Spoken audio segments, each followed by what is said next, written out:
Hello everyone, good morning all. आपल्या super Maugham या YouTube चॅनलवर तुमच्या सगळ्यांचं अगदी मनापासून स्वागत. आणि तुम्ही बघू शकता इथे मी साडी घातलेली आहे. फ्रेंड आहे जी माझी नेबरही आहे, माझ्या अपोजिट राहते करुणा. तर तिच्याकडे आज सवाष्णींना जेवण आहे, तर मला पण इन्व्हाइट केलं आहे. तर म्हणून मी जेवायला जाण्यासाठी मग अशी साडी वगैरे घालून रेडी झाली आहे थोडीशी. तर चला आता जाते मी तिच्या घरी. तिने छान अशी रांगोळी वगैरे काढली आहे आणि उंबऱ्याला हळदीचं लेपन देखील केलेलं आहे. आणि इथे बऱ्याचशा मैत्रिणी. Hello everyone. आणि ही आहे अश्विनी. हाय अश्विनी, तुमचं नाव सांगा. सविता. कविता थोरात. लक्ष्मी पाटील. सुरेखा चौगुले. शोभा मुंगसे. शिल्पा शिरसाट. आणि ही आहे. तर आम्ही सर्वजणी करुणाच्या घरी आलेलो आहोत. आणि करुणाने छान, तिचं घर ऑलवेज छानच असतं आणि छान सगळे मस्त रेडे होऊन आले आहे. तर आता आम्ही बसणारच आहोत ना. आणि इथे बसण्यासाठी बायकांना आसन टाकलेलं आहे. त्याचबरोबर छोटे छोटे अशा क्यूट रांगोळी देखील काढली आहे, बघू शकता. आणि हे बघा, आपले श्री स्वामी समर्थ महाराजांचा किती छान फोटो आहे तिच्याकडे. इथे आहेत आपले छत्रपती शिवाजी महाराज. इथे ताटं वाढली गेली आहे. पुरणाचा बेत आहे. पुरणपोळी, भजे, कुरडई, पापड्या, सार भात वगैरे असं. तर सवाष्ण जेवायला आहे, तरीसुद्धा घर बघा सगळं किती व्यवस्थित नीटनेटकं.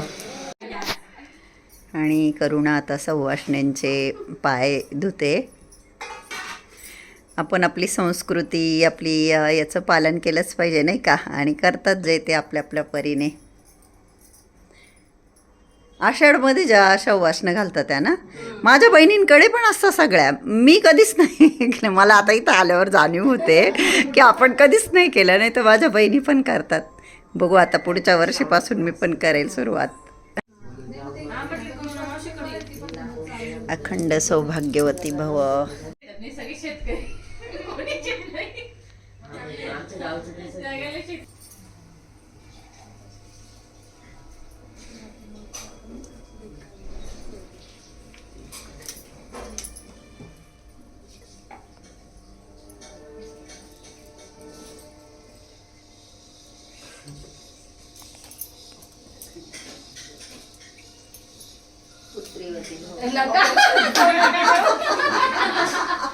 ऑपरेशन झालंय.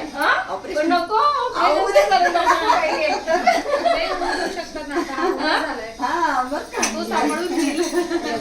आणि झालं जेवण माझं. खूप म्हणजे खूप छान स्वादिष्ट असं जेवण होतं. आणि मला जरा गडबड आहे, सिन्नरला जायचं आहे. त्याच्यामुळे मी करुणाला म्हटलं की माझी पहिली भरून दे होती. आणि छान वाटलं, नवीन मैत्रिणी भेटल्या आणि जेवणही छान होतं. तर चला आता इथून निघते मी. चला बाय बाय एव्हरीवन. या घरी. चला निघालो आता आम्ही बाहेर आलो आणि पाऊस सुरू झाला. असं म्हणता आपण आल्यावर पाऊस आला म्हणजे शुभ असतं. ओ पाणी पिशवीवर करा. तसं पावसाळा आहे तर पाऊस पडेलच नाही का. पण आपण मनाने मानून घ्यायला काय फरक आहे की आपण आलो आणि पाऊस आला तर आपल्यासाठी शुभ आहे. तर चला आता आम्ही चाललो आहे सिन्नरला. सिन्नरला कशासाठी चाललो आहे, 2-3 कारणं आहे ॲक्च्युली सिन्नरला जाण्यामागचे. यांची गाडी सुरू होते तोपर्यंत सांगते. एक तर माझे मावशी, मम्मीची बहीण, माझे काका आहे ना, त्यांना देवाज्ञा झाली. 2-4 दिवस झाले. वय झालं होतं काकांचं बऱ्यापैकी. आणि मावशीच्या इथे दारावर जायचं आहे. आणि कचेरीमध्ये एक फ्लॅटची खरेदी आमच्या प्रोजेक्टमधल्या. तर माझी सही लागते तिथे, तर तिथं पण जायचं आहे. तर दोन्ही गोष्टींसाठी आता आम्ही निघतो आहे सिन्नरला जायला. चला. आणि जाऊन आलो आम्ही सिन्नरला. दारावर जायचं होतं, तिथे जाऊन आलो. आणि कचेरीमध्ये जे काम होतं तेही झालं. आता घरी चाललो आहे. जाता जाता आता थांबलो एका ठिकाणी, कारण की प्रशांतजींना नॉनव्हेज घ्यायचं आहे आज आणि उद्या. असं त्यांचं म्हणणं आहे की 2च दिवस आता नॉनव्हेज खाऊ शकतो. मी त्यांना सांगितलं की उद्या नाही खायचं, उद्या दीपपूजन करायचं असतं. पण म्हणता की खरी काटी अमावस्या तर उद्या असतो. तर मटण घेण्यासाठी आता थांबलो आहे. खाणाऱ्यांना काय, पण चला एवढं तरी बरं आहे. आय नो खायलाच नाही पाहिजे, ज्या मैत्रिणी नाही खातील त्या म्हणतीलच खायलाच नाही पाहिजे, पण आता खातात. मी त्यात आलेच. पण एवढं तरी आहे की श्रावण पाळता, नाही तर काही काही ठिकाणी घरातले पुरुष मंडळी नाही ऐकत आणि नाही पाळत श्रावण. म्हणजे घरात नाही करायला लावत ते, पण बाहेर खातात. म्हणजे खूप सगळ्या मैत्रिणींच्या तोंडून मी हेच ऐकते की आमचे हे नाही पाळत बाई, ते बाहेर खाताच, ते बाहेर खाताच असं. पण आमच्या घरातले ॲटलिस्ट पाळता. आम्ही श्रावण कट्टर पाळतो, मुलांनाही सांगतो की अंडं वगैरे. कालच मला करीना विचारत होती की मम्मा, म्हणजे मुलींचं कसं आता बाहेर शिकणाऱ्या, पटकन ऑमलेट केलं, अंडे उकडले, खाल्ले, झालं.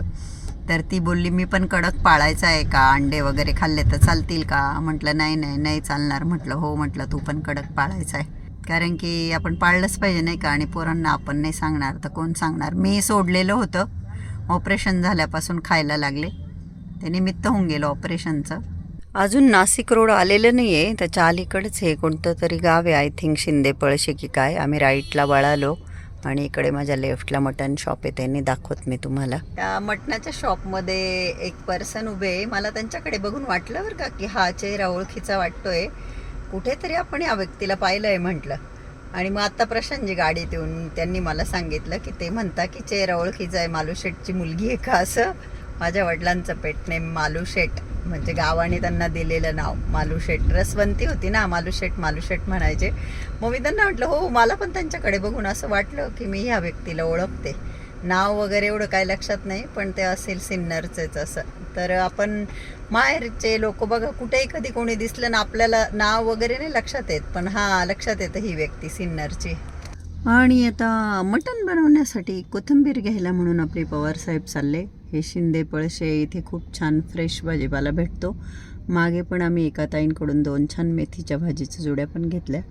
केवढी कोथिंबीरची जुडी, 8 दिवसच पुरेल, मस्त आहे. नाशिक भाज्यांच्या बाबतीत एक नंबर आहे. भाज्या, कोथिंबीर, कढीपत्ता सगळं एकदम छान भेटतं. ताजा भाजीपाला भेटतो मस्तपैकी. मी आईलाही फोन केला होता मावशीच्या घरी जाण्यासाठी, पण काय आज आई बोलली की आम्ही संध्याकाळी जाणार आहे. मग म्हटलं ठीक आहे. माझ्याबरोबर एक बहीण आली होती, पण मग ती पण गडबडीत होती, आम्ही गडबडीत होतो. मी काही शूटच घेतला नाही. माझी लहानी बहीण आरोहीची मम्मी सुषमा, ती आली होती बरोबर जायला, मावशीच्या घरी जायला. तिला पण जायचं होतं. हे बघा आमचं बाळ बघा कसं झोपलं आहे. अर्धी बॉडी तिकडे, अर्धी इकडे. मी आली तेव्हा सेंटर टेबलवर होता. आणि मी म्हटलं ना तुम्हाला, खूप छान मेथीची भाजी. हे बघा, ते दादा शेतकरी होते, तरी पण आपल्या बायकांचं कसं, ते दादा बोलले की 30ला एक. म्हटलं 50च्या 2 द्या ना.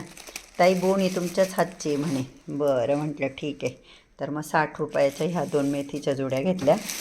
ही बघा, ही एक शेपूची जुडी घेतली. ही केवढ्याला घेतली मला माहीत नाही, मी काय उतरली नव्हती. कोथिंबीर 20 रुपयाला घेतली. प्रशांतजी बोलले छान आहे कोथिंबीर, मस्त हिरव्यागार पालेभाज्या घेऊन आलो आम्ही. आणि माझी स्वयंपाकाला सुरुवात झाली आहे. शेरू बाळाचं रडणं चाललं आहे की घेऊन चाल बो, त्याचं म्हणणं. आणि एका जणीचा कमेंट होता त्या आपल्या शेरूवरच्या व्हिडिओवरला की असंच काहीतरी फालतू कमेंट होता बो, दुसरं काही विषयच राहिले नाही. मग मी म्हटलं तर मी पण तसंच उत्तर दिलं. मग थांब ना बाळ, आपल्याला डोळे क्लीन करायचे. आणि हे बघा, इथे मी मस्तपैकी मोठ्या 3 बाजरीच्या भाकरी केल्या आमच्या तिघांसाठी. आणि ऑलरेडी श्रावण लागला आहे, तर मी भाजी काय दाखवत नाही तुम्हाला. आणि हो, मला खूप छान वाटलं, घरच्यांनी माझं ऐकलं. बुधवारी आम्ही काही नॉनव्हेज केलं नाही, तर मी घराची खूप सगळी साफसफाई केली. मसाल्याच्या डब्यात नवीन मसाले भरले, मसाल्याचा डब्बा घासून घेतला, तेलाच्या बॉटल, खूप सगळ्या अशा गोष्टी ज्या की आपण स्वयंपाक करताना चुकून आपले हात लागले जातात. इव्हन देव्हाऱ्याची सुद्धा मी डीप क्लिनिंग केली. तर मीठ मी मसाल्याच्या डब्यातच ठेवते आणि वर्षानुवर्ष ठेवते. माझी काय वाटी खराब होत नाही कधी. मला माहिती काय ताई सांगतील मसाल्याच्या डब्यात ठेवू नये, परंतु माझी नाही खराब होत. जिरं काय मला सापडलं नाही, ते भरायचं बाकी आहे. इवन हळदी कुंकवाची कोयरी देखील मी स्वच्छ करून घेतली आणि मस्तपैकी स्वच्छ घासली. आणि त्याच्यामध्ये हळद कुंकू अक्षदा भरल्या. आणि हे बघा, इथे छान अशी मी देवांची पूजा केलेली आहे. गुरुवार आहे आज. Hello everyone, good evening all.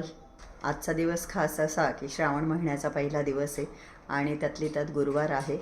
काल तर मी घराची स्वच्छता केलीच होती, शूट काही केलं नाही, कारण आंघोळीच्या आधी मी ते सगळे कामं करते. बऱ्याचदा ड्रेसिंग बरोबर नसतं, अवतार बरोबर नसतो, तर काही शूट केलं नाही. पण मी काल घरातले सगळे फॅन, घरातला मेन डोर आणि बरीचशी काल क्लिनिंग केली होती. प्लस काल जी नाही होऊ शकली ती आज केली, म्हणजे सोफे वगैरे सरकवून, देव्हारा सरकवून, हा ते डायनिंग टेबल जो देव्हाऱ्यालगतच आहे त्याच्यावरती पण देव आहे. घरातल्या बऱ्याचशा ज्या वस्तू सरकण्यासारख्या आहेत त्या सगळ्या सरकवून त्यांच्या खालून, म्हणजे बाई असतानाच मग त्या सरकवल्या, म्हणजे त्या ताई असताना त्याच्या मागे पुसलं वगैरे गेलं. देव्हाऱ्याची डीप क्लिनिंग केली, छान अशी देवांची पूजा केली, देवांची सगळे भांडे क्लीन केले, बरंच काही केलं. पण शूट मी आत्ताशी स्वामी चरित्र वाचायला बसले आणि मग मला आठवलं की अरे आपण आज सकाळपासून काही शूट केलं नाही. तर 2-3 आज माझा 3रा गुरुवार आहे. तसं संकल्प काही नाही, 11 गुरुवार वगैरे असे नाही, रेग्युलर गुरुवार धरले मी गुरुपौर्णिमेपासून. तर उपवासही आहे. गुळाचा चहा पिला होता, त्यानंतर प्रशांतजींनी जबरदस्ती मला राजगिऱ्याचे लाडू गरम गरम दूध टाकून खायला दिले दुपारी 2 वाजता. आणि आता 4-4:30 वाजत आले, तर म्हटलं चला स्वामीचरित्र पारायण करून घेऊ. आज विशेष काही शूट केलं नाही. सगळ्यात मोठं काम काय केलं असेल तर शेरूला आंघोळ घातली, आणि खूप त्याच्यामध्ये मी वरपासून खालीपर्यंत मी ओली होऊन जाते, कारण तो अंगावर चढतो, कारण तो बाजूच्या पत्र्यावर गेला होता आणि खूप पाय घाण करून आला होता. म्हटलं चला श्रावण लागला आहे त्याची बी आंघोळ करून घेऊ. तर मस्त गाठ तो बेडवरती झोपला आहे. मी कपड्यांच्या घड्या करत होते, मध्येच येऊन त्याने असं झोपून घेतलं आणि झोपी आला होता. मग मी राहू दिले ते कपडे. तर तो छान असा बेडवर झोपला आहे. प्रशांतजी प्रतीक बाहेर गेलेले. आणि देवाचं जे वाचायचं आहे ना, तर शक्यतो पहाटे वाचलेलं खूप चांगलं. पहाटे उठून किंवा ॲटलिस्ट 9च्या आत तरी वाचून झालं पाहिजे. पण खूप सगळ्या बायकांना नाही शक्य. मुले शाळेत जाणारे असतात, मिस्टरांचा डब्बा असतो, घरात सिनियर सिटीजन असतात, बाई येणार असते, खूप सगळे कामं असतात. बऱ्याचशा बायकांना नाही शक्य. तर प्रदोष काळात म्हणजे 4:30 ते 7:30 या वेळेमध्ये वाचू शकतो. म्हणजे मी तरी याच वेळेत वाचते, जे पण काही मला वाचायचं असतं. स्वामीचरित्र असेल, दुर्गा सप्तशती असेल, किंवा शिवलीलामृतचा 11वा अध्याय असेल, माझं तर याच वेळेस वाचन होतं. माझं कधीच मी पहाटे उठून वाचलेलं नाही आहे. तर या वेळेतही वाचू शकता. तर चला आता मी स्वामीचरित्र वाचून घेते, कारण नंतर मग मला स्वयंपाक वगैरे करायचा आहे आणि उपवासही सोडायचा आहे.